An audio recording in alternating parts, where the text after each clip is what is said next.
इस धरती पर सरयू नदी बहेगी जो हमारे वाम अंकुष्ट के नख से निकलेगी। इसका जल इसे पावन और पवित्र करेगा। अवधपुरी रघुकुल मणि राऊ, वेद विदित तेहि दशरथ नाऊ, वेद विदित तेहि दशरथ नाऊ।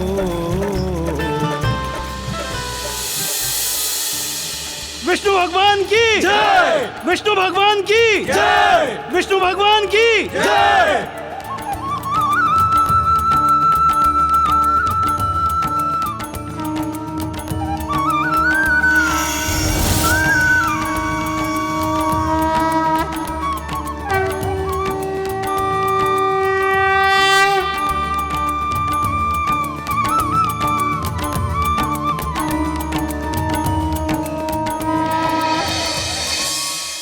पुत्रों, ऐसी है हमारी अयोध्या नगरी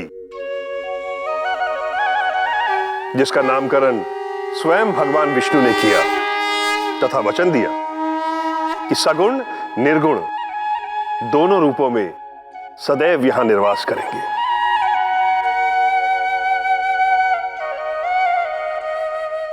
पिताश्री, भगवान विष्णु की वो मूर्ति कहाँ है? वो मूर्ति विष्णु हरि के नाम से अयोध्या के मुख्य मंदिर में स्थित है।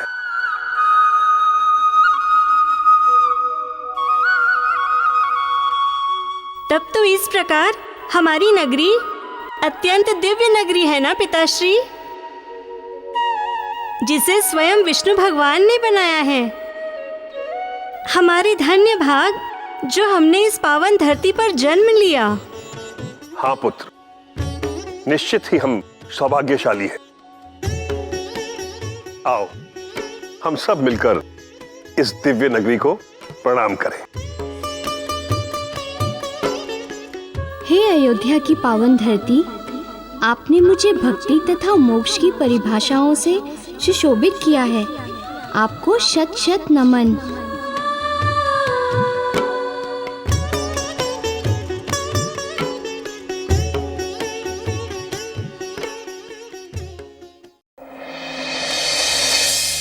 इतना सब घटित हो गया और किसी ने हमें संदेश तक नहीं भिजवाया।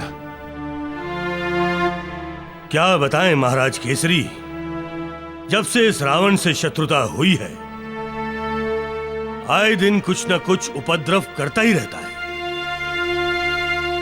मुझे तो यही नहीं समझ में आ रहा है कि इस उपद्रव का समाधान क्या करें, कैसे शांत करें इसे। काका, आप चिंता ना करें, केवल धैर्य रखिए। वो भी समय आएगा कि जब रावण का ही अंत नहीं, इस संसार के समस्त असुरों का अंत होगा। किंतु रावण को तो वरदान प्राप्त हुआ है कि एक मानव के अतिरिक्त उसका वध और कोई नहीं कर सकता।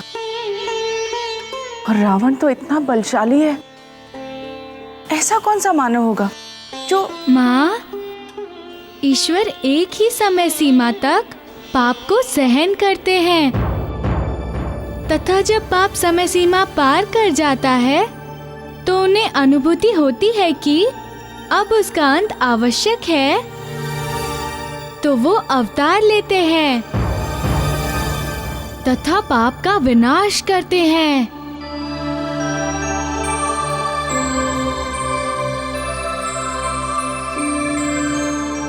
क्या इसका अर्थ ये है कि ईश्वर मानव रूप में आएंगे और रावण का वध करेंगे? अवश्य आएंगे माँ।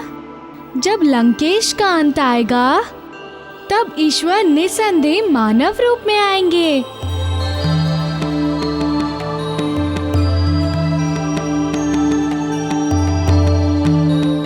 ईश्वर तो राम अवतार में रावण का विनाश करने हेतु धरती पर अवतरित हो चुके हैं।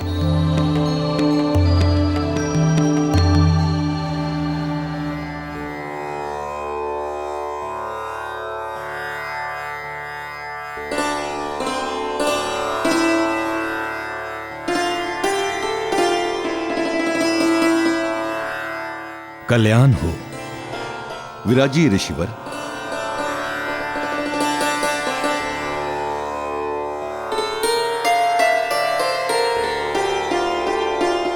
मेरे आयाचित यहां आने का उद्देश्य यह है कि आप लोगों को सूचित कर दूं कि कल एकादशी है। इसे सूर्य लोक जाना होगा, अपने गुरु सूर्य देव के पास।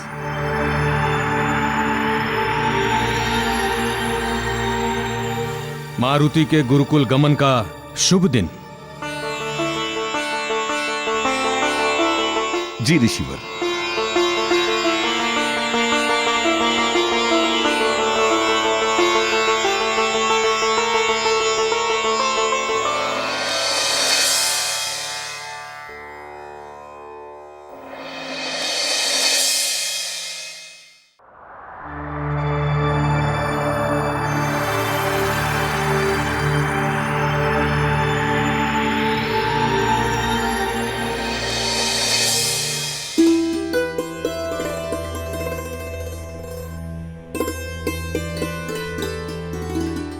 मारुति, सभी श्रेष्ठ जनों का आशीर्वाद लो पुत्र।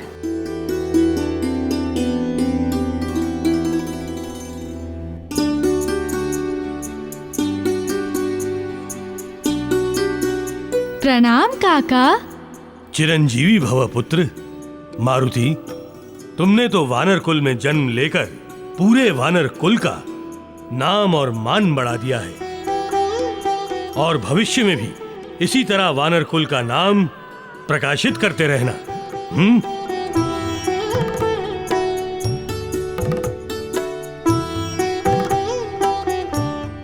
प्रणाम मौसी।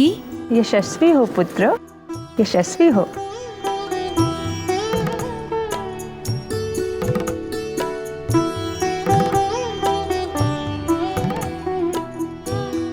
प्रणाम नाना श्री। चिरंजीवी भवा पुत्र।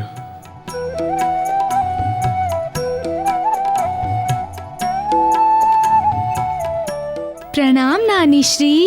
चिरंजीवी भव पुत्र।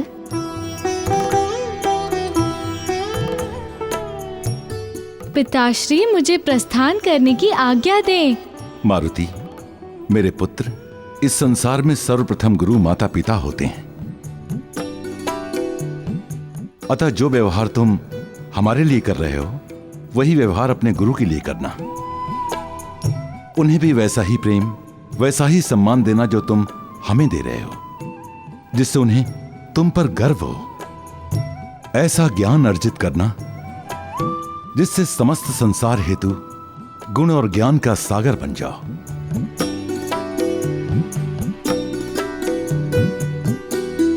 जाओ मेरे मारुति, जाओ मेरे पुत्र।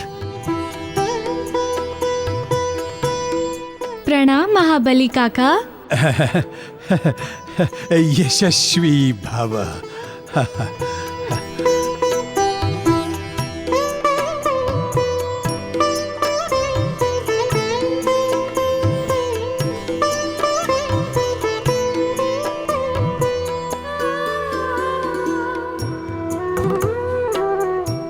माँ, किसी भी बालक के लिए तो उसकी माँ ही सब कुछ होती है।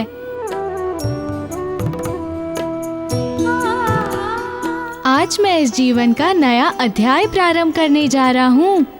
मुझे आशीर्वाद दीजिए कि मैं इस कार्य को करने में सफल रहूं।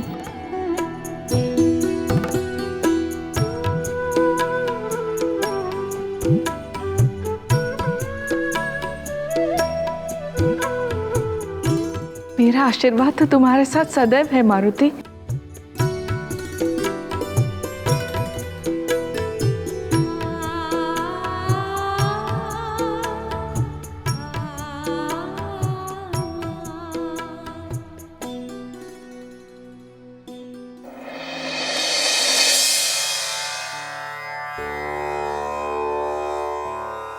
प्रणाम गुरुदेव। कल्याण हो।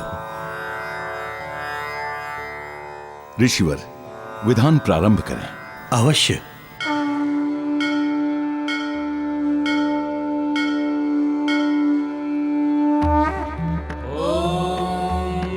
निर्मलं निर्विकारं निर्विकल्पं च निर्विकारं निरामयं जगत्कर्ता जगद्धर्तस्त्वां सूर्यं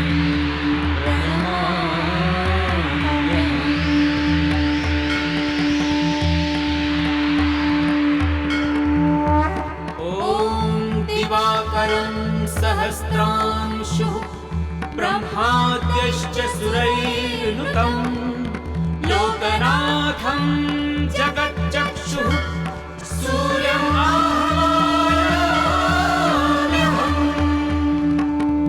ॐ सूर्याय नमः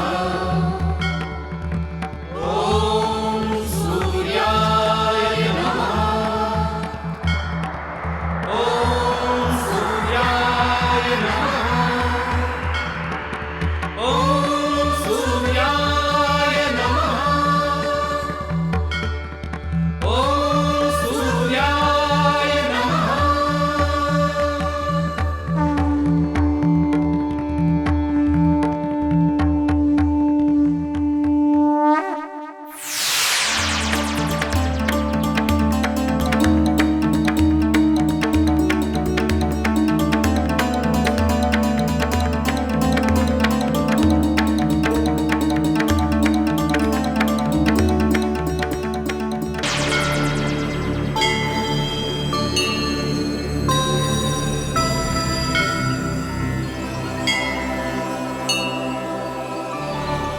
कल्याण हो।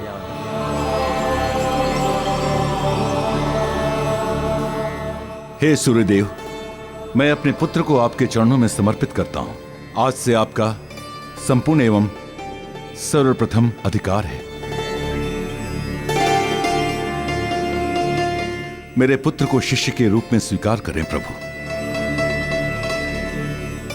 आओ मारुति, सूर्यलोक हेतु प्रस्थान करें।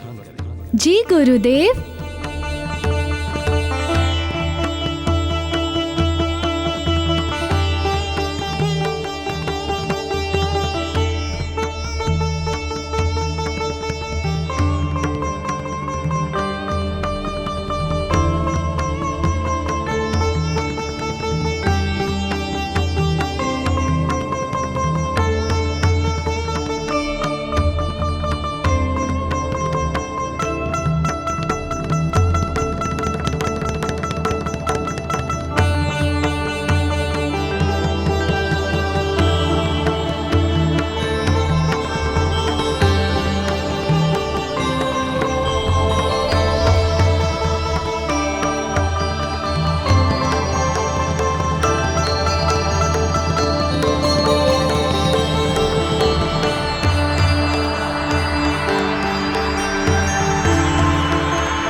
दुखी मत होइए देवी अंजना, धैर्य रखिए।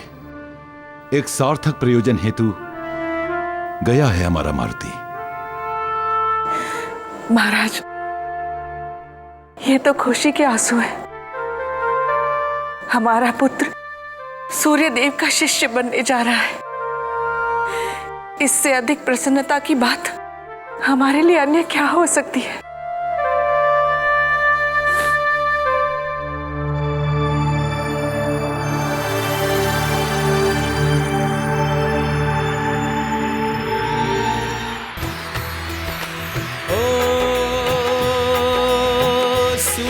लोक हैं मारुति जाते,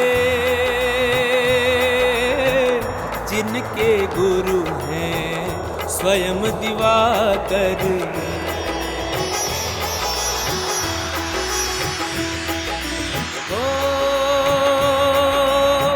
गुरु से शिक्षा पाके बनेंगे बजरंगी ज्ञान गुण सागर। ज्ञान गुण सागर, ज्ञान गुण सागर हनुमान बनेंगे ज्ञान गुण सागर। ज्ञान गुण सागर, ज्ञान गुण सागर हनुमान बनेंगे ज्ञान गुण सागर। नहीं, कदापि नहीं, किसी मूल्य पर नहीं रहना मुझे यहाँ। कोई संबंध नहीं है मेरा यहाँ से। सुन लीजिए, कोई संबंध नहीं है।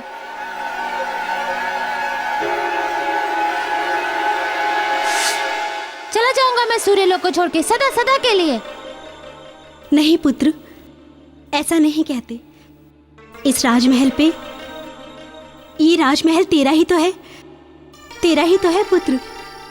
यदि ये राजमहल मेरा होता तो इस राजमहल के एक कक्ष पर मेरा भी अधिकार होता। यहाँ मेरा प्रतिदिन अपमान होता है, वो तो नहीं होता। ऐसी बात नहीं है पुत्र, इस राजमहल पर तेरा पूरा अधिकार है, जितना कि एक पुत्र को अपने पिता के गृह पर होता है। माते, पिता के गृह पर उस पुत्र का अधिकार होता है जिस पुत्र का संबंध पिता से मधुर होता है। अतः उस पुत्र का अपने पिता पर अधिकार होता है। परंतु मेरा जब अपने पिता पर ही अधिकार नहीं है, उनसे ही संबंध मधुर नहीं है, तो उनके नाम से निर्मित सूर्यलोक पर मेरा क्या अधिकार? अतः ना तो मेरा कोई अधिकार है और न होगा। नहीं पुत्र नहीं, ये तुम्हारा भ्रम है। तुम्हारा उन पे अधिकार है, पूर्ण अधिकार है। सूर्यदेव ही तुम्हारे पिता है पुत्र। परंतु मैं उनका पुत्र नहीं हूँ।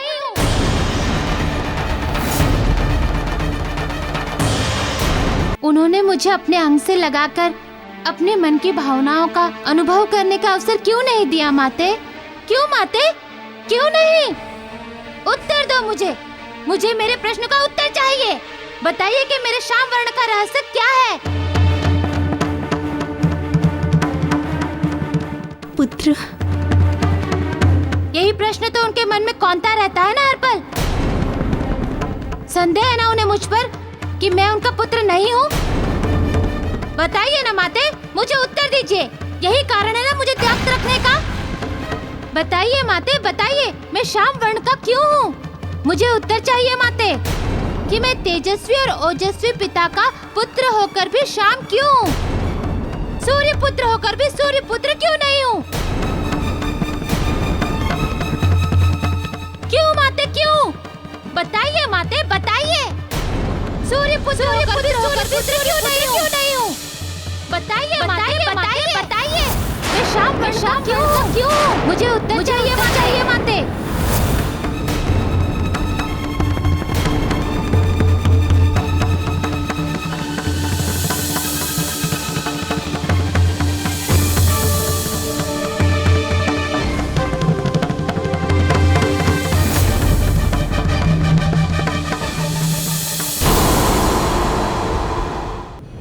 नहीं माँ, नहीं, आप मुझे और छलावे में नहीं रख सकती।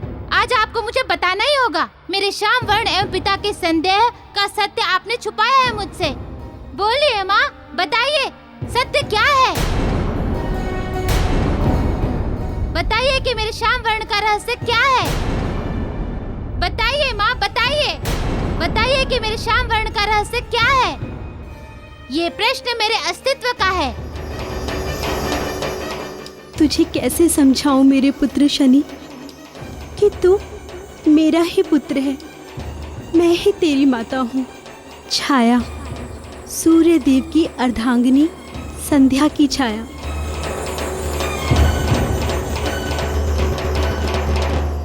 एक पुत्र अपनी माँ पर संदेह करे, यह अशोभनीय और संस्कारहीन कृत्य है। तू समझने का प्रयत्न कर पुत्र, मेरा विश्वास कर। सूर्य देव ही तेरे पिता हैं। हाँ, यही सत्य है। यदि यही सत्य है तो पिता के संदेह की दृष्टि का रहस्य क्या है? वो क्यों देखते हैं मुझे संदेह की दृष्टि से? क्यों माँ, क्यों?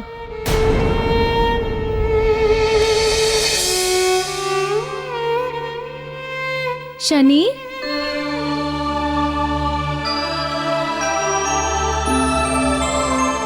अरे मित्र मारुति, तुम? हाँ मैं। परंतु ये सब क्या हो रहा है? तुम अपनी माँ पर शंका कर रहे हो? उस जननी को अपराधी बनाकर खड़ा कर रहे हो, जिसने तुम्हें खड़ा होना सिखाया। अस्तित्व में लाने वाली अपनी पूजनीय जननी पर ही प्रश्नों की बौछार कर रहे हो, उसका अपमान कर रहे हो। नहीं शनि नहीं, ये सर्वथा ही अशोभनीय है। तुम्हारे शब्द भी मेरे पिता के समान ही है मारुति। तुम भी ठीक उसी भांति बोल रहे हो जिस भांति वो बोलते हैं।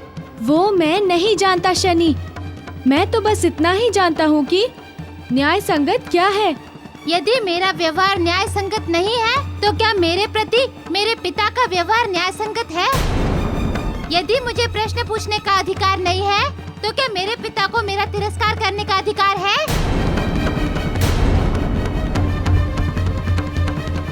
ऐसा नहीं है पुत्र, ऐसा मत कहो। सब कुछ ठीक हो जाएगा, मैं हूँ ना। नहीं माते नहीं, कुछ भी ठीक नहीं होगा, कदापि नहीं होगा। कारण जानती है क्यों? क्यों पुत्र?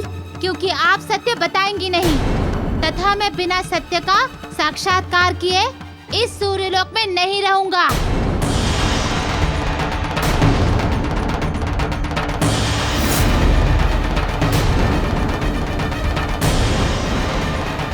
मैं सूर्यलोक का त्याग करके जा रहा हूँ, सदैव सदैव के लिए। नहीं शनि, रुक जाओ शनि, मत जाओ।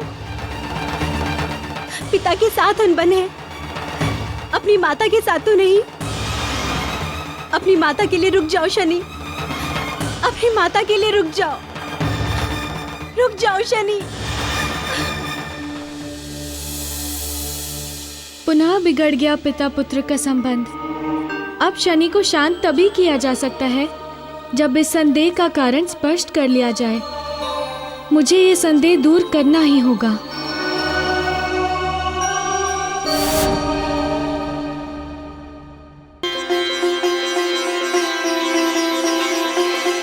गुरुवर सूर्य देव को शिष्य मारुति का प्रणाम स्वीकार हो।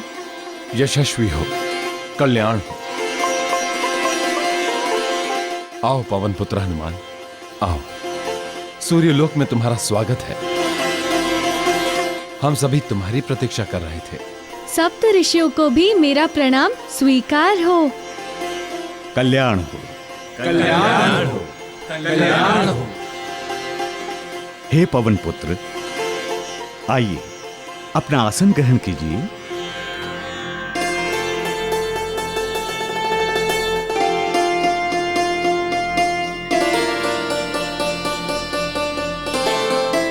हे पवन पुत्र हनुमान एवं सूर्य देव, जब तक गुरु शिष्य को और शिष्य गुरु को एक दूसरे का आत्मसात न कर ले, तब तक ना तो गुरु शिष्य को ज्ञान दे पाता है और ना ही शिष्य गुरु का ज्ञान ग्रहण कर पाता है। अतएव सर्वप्रथम आप दोनों एक दूसरे को गुरु और शिष्य के रूप में आत्मसात कीजिए। जी ऋषिवर। जी ऋषिवर।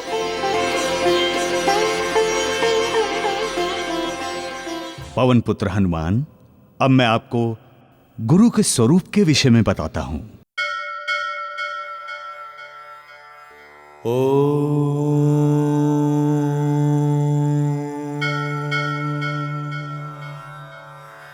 ध्यान मूलम गुरुर्मूर्ति, पूजा मूलम गुरुर्पदम, मंत्र मूलम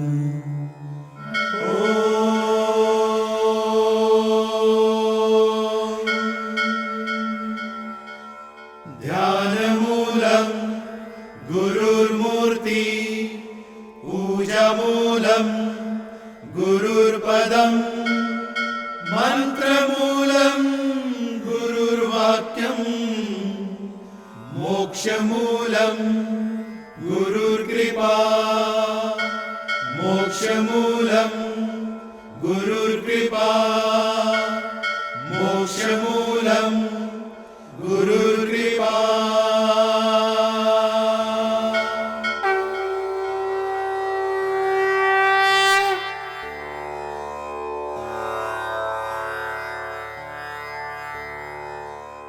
अर्थात ध्यान के मूल में गुरु की आकृति होती है, पूजा का मूल होता है गुरु के पग, मंत्र का मूल गुरु के वाक्य एवं मोक्ष का मूल है गुरु की कृपा।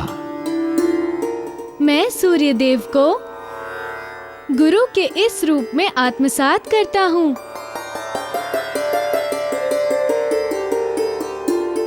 सूर्यदेव, अब आप भी हनुमान को अपने शिष्य के रूप में आत्मसात कीजिए।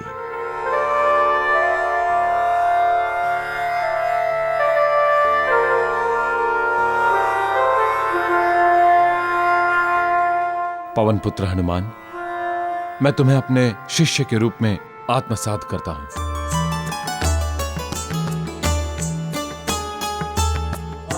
आज से तुम्हारा प्रत्येक कष्ट, प्रत्येक पीड़ा, प्रत्येक कर्म एवं प्रत्येक भूल मेरी होगी,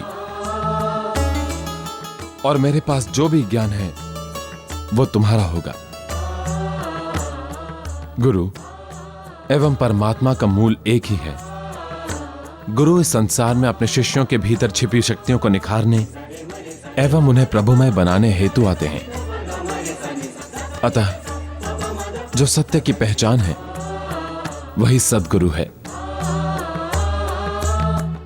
गुरुदेव, जिस प्रकार आपने हमारा संपूर्ण दायित्व स्वीकार किया है, उसी प्रकार एक अच्छे शिष्य का भी अपने गुरु एवं उनके परिवार हेतु कुछ कर्तव्य होता है।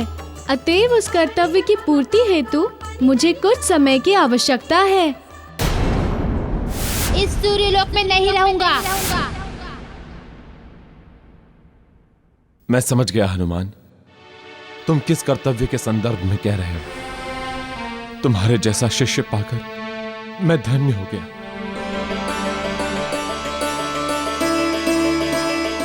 जाओ हनुमान, अपने कर्तव्य की पूर्ति करो। मेरी अनुमति तुम्हारे साथ है। कल्याण हो।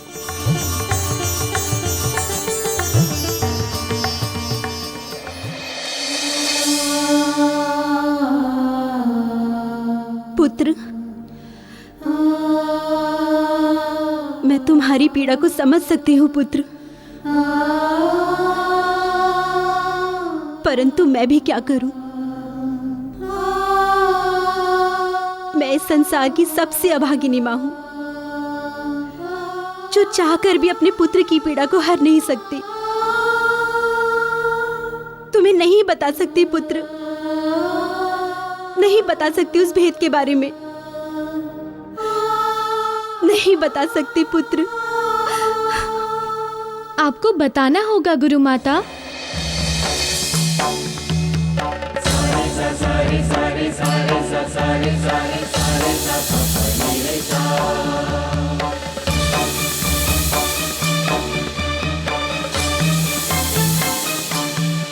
अब आपको उस भेद को बताना ही होगा जिसे केवल आप जानती हैं। पुत्र मारुति। हाँ माँ, मैं जानने आया हूँ। बता दीजिए माँ, उस सत्य के भेद को गुप्त मत रखिए, अन्यथा पिता पुत्र के बीच संदेह की खाई बढ़ती जाएगी। अन्यथा ये परिवार विखंडित हो जाएगा। परिवार के संरक्षण हेतु गुरु माँ, मेरी प्रार्थना है आपसे। नहीं पुत्र नहीं, मैं ये भेद तुम्हें नहीं बता सकती पुत्र। मैं अपने दिए हुए वचन की डोर से बंधी हुई हूँ, उसे नहीं तोड़ सकती मैं।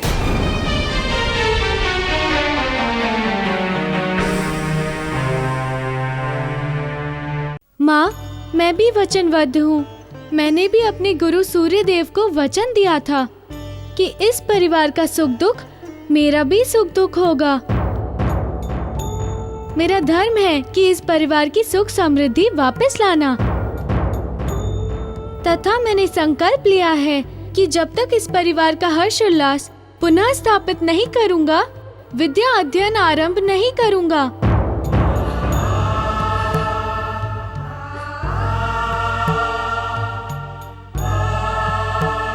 ठीक है पुत्र, मैं तुम्हारे लिए हुए संकल्प में विघ्न नहीं बनूंगी। सत्य तो ये है कि मैं सूर्यदेव की अर्धांगिनी नहीं हूं और ना ही यम, मनु और यमुना की माता।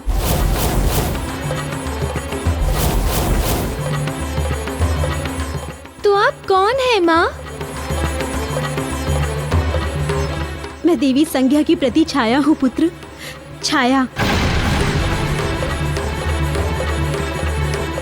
यही कारण है जिस कारण मेरा वर्ण श्याम है। यही कारण है जिस कारण मेरा वर्ण श्याम है। और मेरा ही पुत्र होने के कारण शनि का भी वर्ण श्याम है। परंतु ये कैसे? एक दिन की बात है।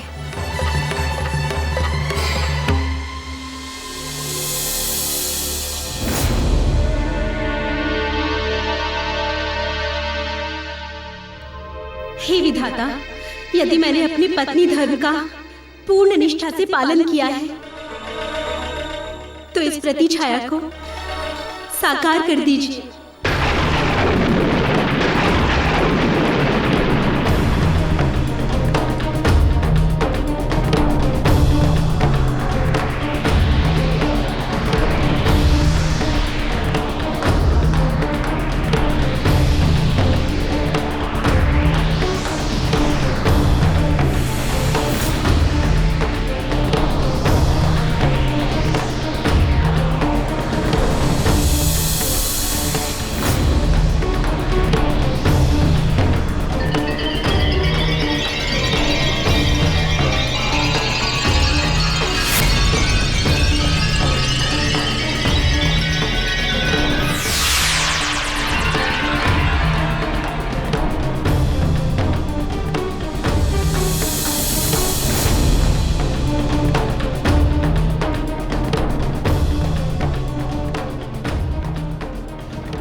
देवी संज्ञा, मैं आपकी छाया आपको प्रणाम करती हूँ। मेरे हेतु क्या आज्ञा है आपकी? तुम पूर्ण रूपे मेरी ही भांति हो, तनिक भर भी अंतर नहीं है मेरी छाया का साकार रूप। मैं संज्ञा प्रार्थना करती हूँ तुम्हें आज से ही सूर्यलोक में मेरा स्थान ग्रहण करना होगा।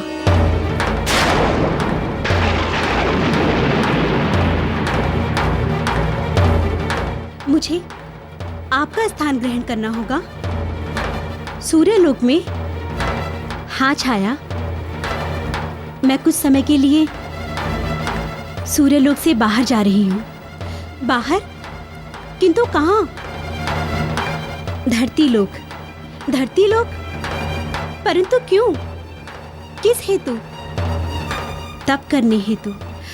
परंतु देवी, आपको तप करने की क्या आवश्यकता पड़ गई? छाया, सूर्यदेव के तेज और ताप को कोई भी स्त्री साधारण काया की शक्ति से सहन नहीं कर सकती। उसको सहन करने के लिए असीम शक्ति चाहिए, जो कि केवल तप बल से ही प्राप्त हो सकती है। इस हेतु मुझे तप करने की आवश्यकता है। अब तुम जाओ छाया, और जाके मेरी संतानों को अपनी संतान तथा सूर्यदेव को अपने पति के रूप में स्वीकार करो। किंतु देवी, यदि मुझे वहां किसी ने पहचान लिया तो? तुम निश्चिंत रहो, तुम्हें वहां कोई नहीं पहचानेगा।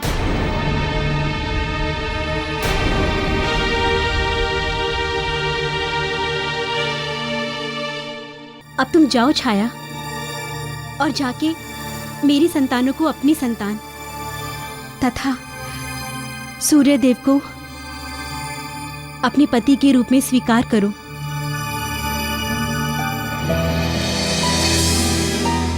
तत्पश्चात मैंने देवी संज्ञा का स्थान ग्रहण किया तथा कालांतर में मेरे गर्भ से शनि का जन्म हुआ। तद्रूपी शनि मेरा पुत्र है, इस छाया का पुत्र है वो।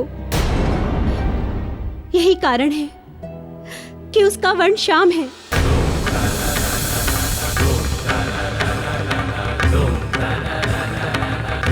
परंतु देवी संज्ञा गई कहाँ? ये तो मैं नहीं जानती। संभव है वो अपने पिता विश्वकर्मा के यहाँ गई हूँ।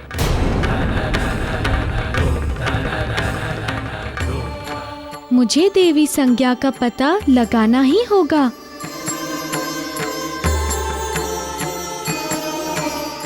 पुत्र हनुमान, मेरे पुत्र शनि को इस संकट से बाहर निकाल लो। पता नहीं कहाँ भटक रहा होगा वो अभी।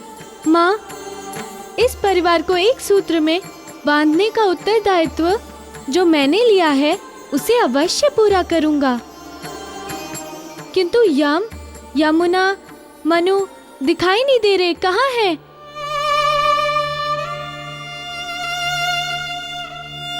क्या हुआ यमुना, तुम इतनी उदास क्यों हो? ऐसा प्रतीत होता है कि माँ अब हमसे स्नेह नहीं करती। वो अब केवल शनि से ही अत्यधिक स्नेह करती है।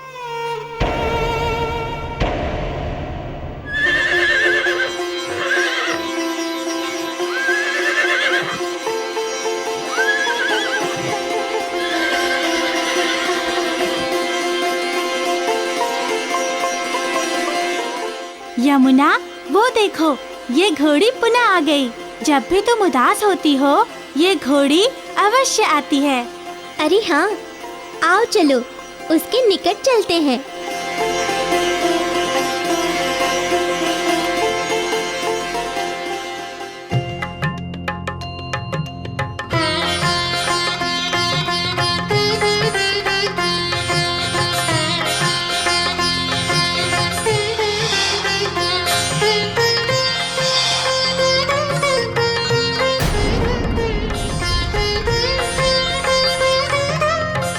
यम, यमुना, मनु, कहाँ हो तुम?